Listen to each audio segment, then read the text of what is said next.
Don't be. Tell it. Go on, Nitin. Yogi ji, we all respect you. Please, we shall certainly look into that.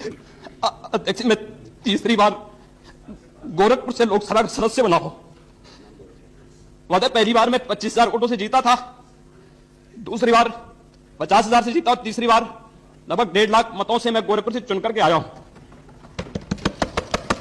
लेकिन पिछले कुछ समय से महोदय राजनीतिक विद्वेष के तहत मुझे जिस प्रकार से राजनीतिक पूर्वाग्रह का शिकार बनाया जा रहा है, मैं केवल आपसे यह अनुरोध करने के लिए आया हूं, क्या मैं इस सदन का सदस्य हूं या नहीं हूं, और क्या सदन मुझे संरक्षण दे पाएगा या नहीं दे पाएगा।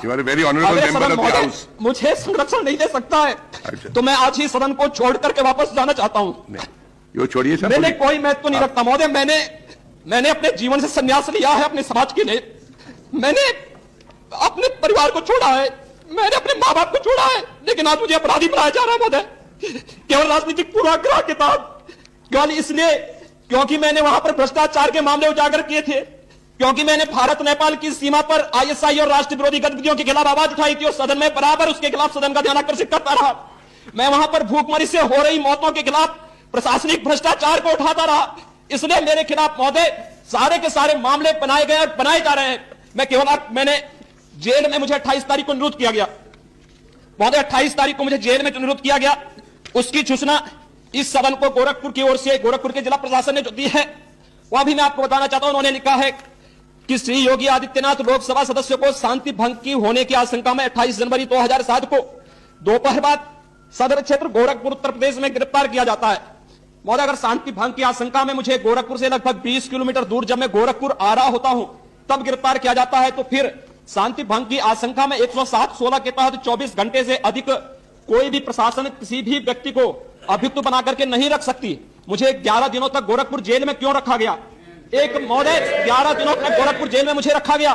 और यही नहीं, जब इस मामले में मेरे अधिवक्ता ने बहुत हम रेस्पेक्ट करते हैं, काइंडली रिस्ट्रिक्ट टू मैटर्स इस मामले में जो मेरे अधिवक्ता ने यू नो दैट प्रशासन से जानने का प्रयास किया कि आखिर किस मामले में बंद किया गया है। प्रशासन पहले कहता गया शांति भंग की आशंका में, और जब 1 फरवरी को मेरे अधिवक्ता ने इस मामले में गोरखपुर डिस्ट्रिक्ट जज के यहाँ एक निगरानी अपील दायर की, तो बैक डेट पर महोदय मेरे खिलाफ तमाम मामले दर्ज कर दिए गए। और मामले दर्ज करने के बाद मुझे पुनः 5 महोदय एक न्यायालय की कोई भी एफआईआर होती है 24 घंटे के अंदर न्यायालय में उसकी नकल भेजी जाती है। मेरे मामले में 7 दिनों तक कोई भी एफआईआर की प्रति न्यायालय में नहीं भेजी गई, और यह साबित करता है कि मेरे खिलाफ बाद में बैक डेट पर मामला दर्ज किया गया। और फिर उसके बाद may I take 1 minute please, 1 second, not even. As soon as your letter came to me, we have asked for a report through the Home Ministry on this matter. We are waiting for the report, as you know, and so far as you are fully aware, I have fullest regard for you. I feel I want to share your feeling, but state government detailed matters we cannot deal with. मैं वही करना चाहता हूं महोदय। मेरे लिए सब बातें बहुत महत्व नहीं रखती महोदय। राजनीतिक उसका शिकार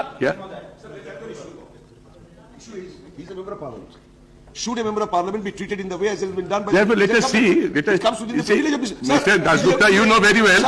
We have to get reports. Sir, it is a part of infringement of the privilege to be. We shall see. I have allowed him.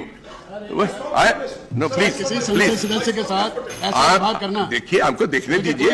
I have followed it, which is the minimum. I have. आप सुनिए भाई. Please consider my position. I have given him opportunity. I respect him. Whatever is possible within my power, I will do it. Everybody is advising me without giving an opportunity. You are all advisors. I have given him opportunity to speak. Only I am making a request.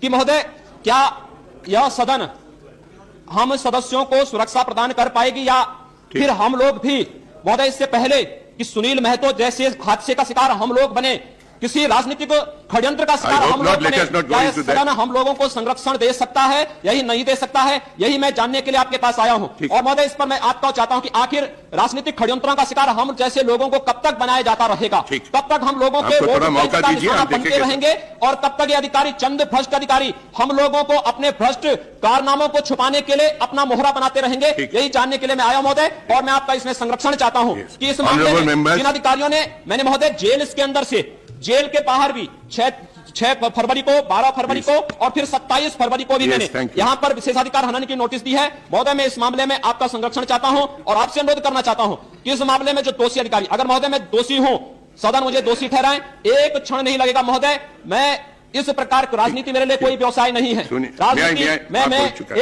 एक किसी उससे नहीं आया हूं, जनता के प्रति एक सेवा की भावना थी आया हूं। अगर मैं अपराधी हूं, मुझे इस सदन में बैठने का अधिकार नहीं होना चाहिए, Honorable मुझे member- कतई नहीं होना चाहिए। सदन ये तय कर ले, और अगर मैं नहीं हूं तो जिन अधिकारियों ने मुझे फर्जी मामलों में अभियुक्त बनाया है उन अधिकारियों के खिलाफ, और जो आज भी राजनीतिक षड्यंत्रों के तहत, राजनीतिक पूर्वाग्रहों के तहत मेरे खिलाफ कार्रवाई हो रही है, Honorable निरंतर member- वो हो रही है। दूसरा नहीं, कोई नियम नियम कहां नहीं। का न्याय है? और या- इसलिए मैं आपसे जानना चाहता हूं